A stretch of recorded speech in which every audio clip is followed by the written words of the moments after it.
Well, your OIC was a great guy that got moved. That's why he got moved, and obviously they had confidence in you to move you up into the platoon commander position, which is an interesting thing. I had a group of business people, and there was a guy that kept saying, well, no one can take my place, and then he was surprised that he wasn't getting promoted.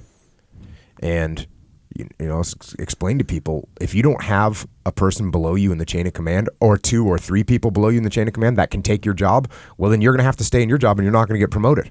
Yeah. So that's proof that your OIC, like I said, who's a great guy. Actually, he's supposed to come on the podcast at some point, but he's a great guy, and he had groomed you and taught you everything you could do, and made you ready and trusted you to say, when the boss came to him and said, hey, I got to fire a guy, I'm going to move you over to Afghanistan, is your AOIC ready to take over? And he could confidently say, yes, he is. And that's awesome. And that shows that he was a great leader to kind of prepare you properly for that situation. That's a good point. I mean, that is part of leadership and management. It's making sure that below you and above you is squared away, as we would put it. And I would do that when I was running training. I would always kill, theoretically, or what is it, virtually kill the platoon commanders. All of us. Yeah, and sometimes I'd kill all of you. Yeah. I remember.